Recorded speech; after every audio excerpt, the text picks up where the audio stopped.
오십견을 비롯한 어깨 통증이 있을 때 이 통증이 오래되게 되면은 굉장히 불편해지겠죠. 처음에는 조금 아프다 말겠지만 시간이 지날수록 적극적인 치료가 되지 않으면은 나중에 원인도 모른 채 시간만 가서 그 통증이나 질병이 점점 더 깊어지는 경우가 있습니다. 이런 경우에는 치료받는 과정뿐만 아니라 조기 진단이 매우 중요합니다. 그래서 모든 질환 뿐만 아니라 우리가 살아가면서 마주하는 여러 가지 일들도 어떤 문제가 생겼을 때 조기에 잘 대응을 해서 한다면 뒤에 문제를 크게 줄일 수 있지 않습니까? 마찬가지로 어깨 질환도 이와 같이 조기에 정확한 진단이 되면은 그 다음에 치료는 한결 쉬워질 수가 있겠습니다. 그리고 어깨 통증으로 고생하는 환자분들 중에서 처음서부터 끝까지 치료를 잘 받으시는 분이 있는가 하면 또 치료를 열심히 받고 싶기는 하나 바쁘시거나 또 여러 가지 사정으로 인해서 치료를 연속적으로 끝까지 마무리하지 못하는 경우가 왕왕 있습니다. 그런 경우에는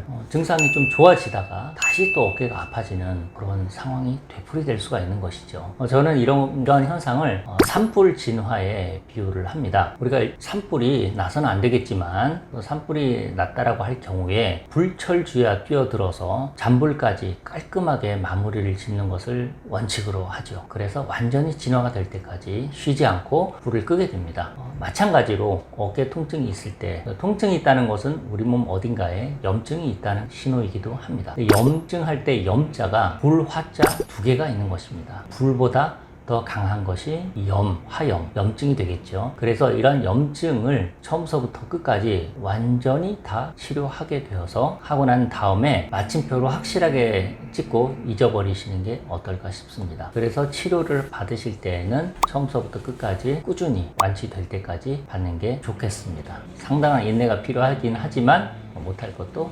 없습니다. 그리고 치료를 열심히 받지 않게 되면은 어깨 통증이 급성기에서 만성화가 됩니다. 그럼에 따라서 환자분 더 예민하고 짜증이 나고 또 급기야는 우울증에 빠질 수도 있습니다. 그래서 빨리 나아서 삶의 질을 회복하는 것 못지않게 이런 기분 관리 이것도 같이 엮여 있는 문제이므로 조기에 잘 치료해서 확실히 낫는 것은 매우 중요하다 하겠습니다. 석회가 있는 경우에는 통증을 일으키는 게 맞습니다. 그런데 석회가 휴화산과 같이 안정된 상태에서는 묵직한 통증만 있습니다. 그러나 이 석회가 녹아내리는 그야말로 활화산과 같은 그런 시기에는 사정없이 아픕니다. 휴화산 시기에는 일부러 석회를 많이 깰 필요는 없고요. 활화산이 되었을 경우에는 그것은 제거해 주는 것이 맞습니다. 그런데 석회를 제거하다 보면 석회가 좀 남아있는 경우도 있습니다. 조금 남은 경우에는 진통소염제와 생리식염수로 이것을 씻어내기만 하면 좀 더 빨리 없어질 수도 있습니다. 치료를 하다 보면 좀 남을 수도 있는데 이것을 완벽하게 없애는 거는 좀 득과 실이 있습니다. 빛과 그림자 그 양면이 있다는 것이죠.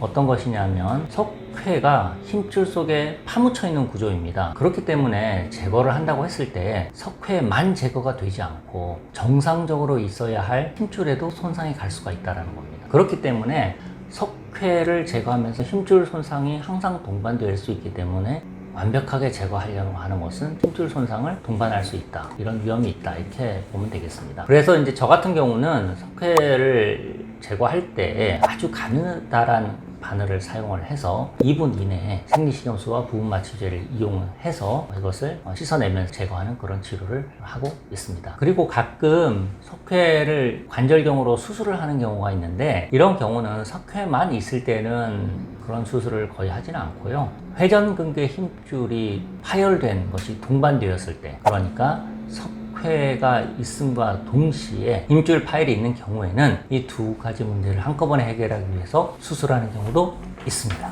오늘 아침에 오셨던 분이십니다. 40대 중반의 여자분이신데 이틀 전에 그 마트에서 물건을 사서 좀 들고 오느라고 조금 힘들었다고 하시는데 그날은 괜찮았다고 합니다. 그런데 그날 저녁부터 좀 스물스물 아프기 시작을 했고 어제 지나면서 조금 더 아파졌다고 합니다. 그러면서 오늘 아침에는 도저히 참을 수 있는 수준의 통증이 아니었다고 했습니다. 그래서 어깨를 붙들고 오셨어요. 근데 그분은 석회가 예전에 있다고는 얘기 들었다고 합니다. 그것도 한 5년 전에. 그런데 제가 전에도 말씀드렸지만 석회 일생은 보통 문헌에 따르면은 정도를 얘기하거든요. 이 환자분의 경우에는 5년 전에 있던 석회가 그대로 유지가 되었는지 또는 없어졌다가 다시 또 다른 석회가 생겼는지 그거는 알 수는 없습니다만은 여하튼 이 환자분 입장에서는 그저께까지 괜찮다가 갑자기 오늘 극심한 통증을 가지고 오셨어요. 이 환자분은 아니나 다를까 활화산과 같은 석회였는데 너무너무 힘들어 하셨습니다.